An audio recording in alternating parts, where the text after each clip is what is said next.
Kalugra ko kabatad, ingasal pandayanan, ngayon ipon Domingong iti, king mabilo ka Pilipinas, para ngalantaya ing Santo Niño. Ining devotion king Santo Niño, tutuyang malapit, king balang meto nga tao, lalong-lalo na karing Pilipino. Ing devotion po rin ang sabyan lugod. At ining devotion na ini, mamundasyon niya, kaya't ang lugod tamo karing anak. By nature and by force of instinct, malapit tamulo at manabo tamulo karing anak. They are so helpless and innocent, and by nature, malapit tamulo karing anak. Makanya mo naman yung devotion na ini, manalumpakan niya kitang lugod ng Maria, ampong Jose. Liguran din ninyo, Jesus, peparagulde, inantabayanan de, sinesede. At ining devotion na ini, makaugneya, king kasaysayan, ning Kristyanismo, kiniking kakatamong bansa. Huling balo tamo inyang April 24, 1521. Sinanglad dari Magellan, karingking Limasawa Island. Pero niya sinanglad la, kararagling mitipa, because in the eyes of the native Filipinos, it could be a foreign domination and invasion. So rening Castilla, ang pori Magellan, kararagling tinipa, king Bapor. Huling makasagana, larang tribo ng Raha Humabon, ang pori Reyna Humamay, which later on became Queen Juana after her baptism, makasagana la karela. Mapalyaring tatanong lampana, ang pong Tandos. Mapalyaring tatanang lang palupalo, ready to fight, kareling foreign invaders. Naning gawa dari Magellan, ang pori Father Pedro de Valderrama, tinipalaging barko. Magdalang pana, magdalang armas, o kaya naman tandos o kanyon, daralading Santo Niño. O yan ang minunang warfare. Pana laban king Santo Niño. At nangigit din Father Pedro Valderrama, magdalayang Santo Niño, may nga biglala rin natives, kening daralada at atatangalanda, metong yang anak, larawan ng Santo Niño, aliyang mabangis maganakaya, at bebado rin karelang armas. And because they were hospitable, kari Magellan, pepabinyag la, at kinaul laging kasalpandayanan Katoliko. And more or less 800 Filipinos were baptized at that time. So, yung kakatamang debosyon, King Santo Niño, paganakani kakatamo. Yung kebaitan ng Kristyanismo, kiniging kakatamang bansa. But later on, there was an alliance between Raha Humabon and Magellan, laban kang Lapu-Lapu, karinting Mactan. But sad to say, in that battle of Mactan, metay Magellan, niya may hola rin Castilla, to come back later on, April 27, 1565, the Legazpi expedition, with Father Andres Urdaneta and Agustinian accompanying the expedition. And the rest is history. My dear brothers and sisters, here is the Santo Niño, de la de Castilla. And when we come in the name of the Lord, by the mighty name of Jesus, sumambot kamo, maghari ing Diyos, potang daralataya, ing Santo Niño, the spirit of a child, will bring about peace, unity, and salvation. O yan ang kayariyanan ng Diyos. It is a kingdom of humility. It is a kingdom of love. It is a kingdom of reconciliation and peace. Adaralana ning metong ayanak. We come with the peace of the Holy Child. We come with the love, reconciliation, salvation, and unity brought about by a child. Ating ubong kaluguran, atin lang at mga nakalalaki, itatang berting ampoy mangmiding. Ining karelang panganin, apalsintanin metong karelang poultry girls, at may buktod siya, ining poultry girl. Nga nga balo ng mangmiding in gewa ng anak na ihil, penampaling na ining poultry girl. Yan niya tanggap-tanggap. Penagkasane, kulang namo. Pangunutani. Pepalayasan ni ihil, kaya bening asawa ng poultry girl. Tinabi do kimbalit, pepatok ng andalaki kang gulot ng poultry. Baliw po after 9 months, may anak yang healthy baby boy, ing poultry girl. At niyang dala na yung hil, ing asawa ng po yung anak na. At sula pa kayang pasbul. Ikit na yung mangmidingan po itatang birthday itang anak. Itang apuda. Sinagalala, kinawal ding anak, kinawal ding manuyang da. See what the child has done to the family. May balik in pamisan metong ning pamilya. Itang sikwil dang manuyang ang pong sikwil dang anak nini kapamilatan itang anak da. Misan metong yang kasibayo at may kalugod na rin may papamilya. Nga nang mangmiding king anak na ohil, lumipat na kayo king baleta mo. Then later on, denin minda ang pong mitata. Kambening karelang anak, denin miyasawa. Misan metong laking metong abali. At meging heredera dala, king karelang bibansyan. O ining anak, inanak ng Diyos sa daratang. Pisan metong noring Kastila, ang poring Pilipino. By the mighty name of Jesus, the peace, salvation na daralanan ng Santo Niño. Diyan yung kakatamong nanabang ng ngini. The gift of salvation, peace and unity. Sana yung Santo Niño, pisan metong na yung bansang Pilipinas.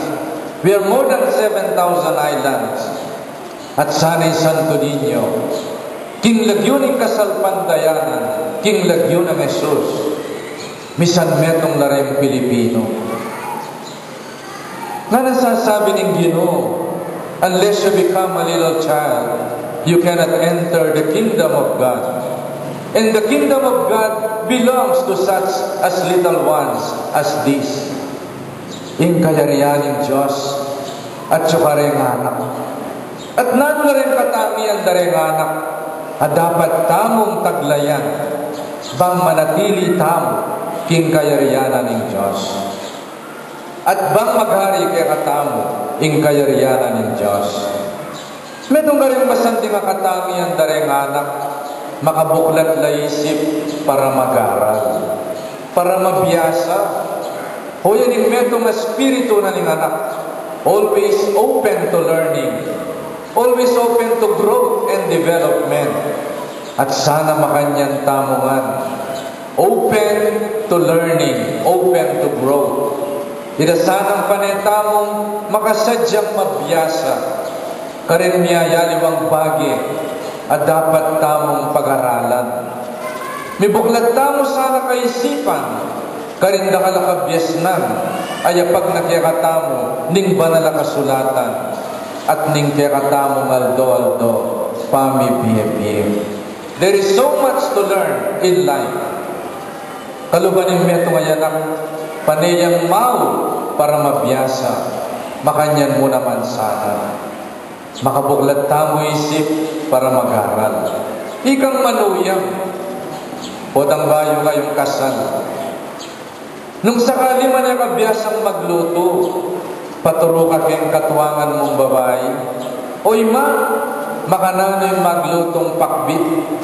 Makananing maglutong bistig, sigang pangat, o kaya naman paksing malanang, o kaya naman adobong lalasang sariwa.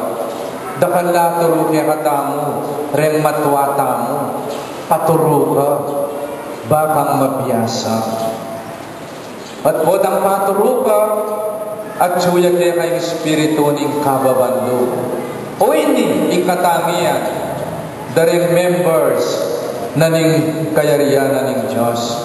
They have with them the spirit of humility. At sana suya kaya katamu, ing espiritu ning kababanlo, bata mo pang lalong mabiyasa at sumulong king kabyasnan, king pamibiyebiyetamo.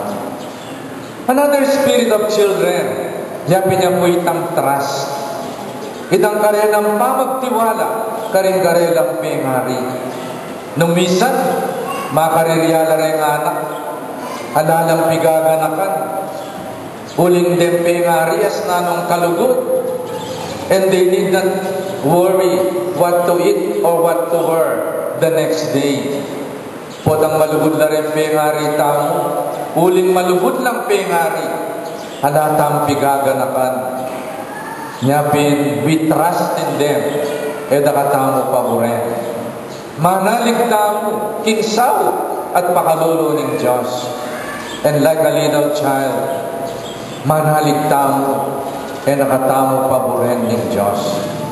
Nung manalig tamo, edakatamo paboren din pengari tamo, magtiwala tamo, edakatamo paboren ng Diyos. And then another spirit of a child is the spirit of peace and reconciliation. They panganak, they have short-lived anger. Patsemi patelang rin anak, potamu kaulida, mamyalong nong pasibayo. Potang mi patera rin anak, karas nimbeni, matudtud lang mi kakaulan, anting alang milyari. Pero itamo po, patsemi patietamu, ating milyari, ulim pikate-katetamu, ingkamwatamu. No, minsan for years, we do not see eye to eye. For years, we avoid one another. Ulining ating kang sukalalubad kamwa, malamang lamang ang gangini. May pabilisitay mamu, ulining sakit mong lubgaya o kamwa. Mapalyaring ang gangini, may atanggaping anak mo, uling ating kamwa kaya. See what the spirit of anger can do to us. It can divide our family and our relationship. And here is a child, king lagyuning kapayapan, magdalayang kapatawaran. O yan, ing papanatilyan tamo, ing pamaghari ng Diyos, pamaghari deretan tao ating kababanlo. Pamaghari deretan tao magtiwala kinsaot ng Diyos. At pamaghari deretan tao ating kapayapan karing-karelang puso. Huling makasadya lang mamatawad anytime, all the time. Santo Niño, kalupan ng Hermeto Mayanak at kalupang mo. Papanatilian mo sana ka rin puso mi, ing kababanlo, ing pamagtiwala kaya ka at king Diyos, at ang espiritu ng kapayapan, bang manatili kaya katamangan, ing pamaghari na ng Diyos.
mayari ng katawan at daya ng ginuming Jesucristo. Bayagin daw po sa loob, king pamaylasa at kamatayan. Kinuha din natin at kakasalamat sa kaya. Piras niya bini, karigay disipulos mana. Tagaban niya itiikongan at kananiyay. Itiya, ang kanamang katawan, kami daw para kayo.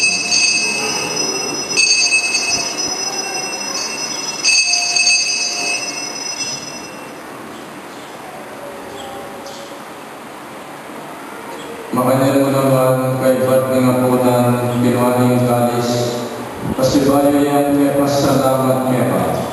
At biniling kalis, karigay disipulos mana.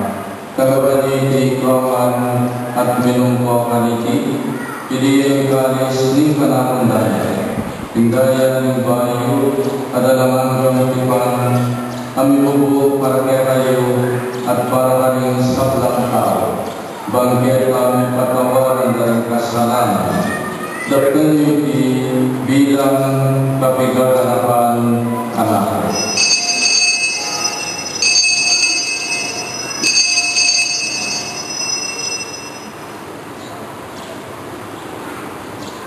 Ipasyal tayo ng misteryo ng kasalpantayan.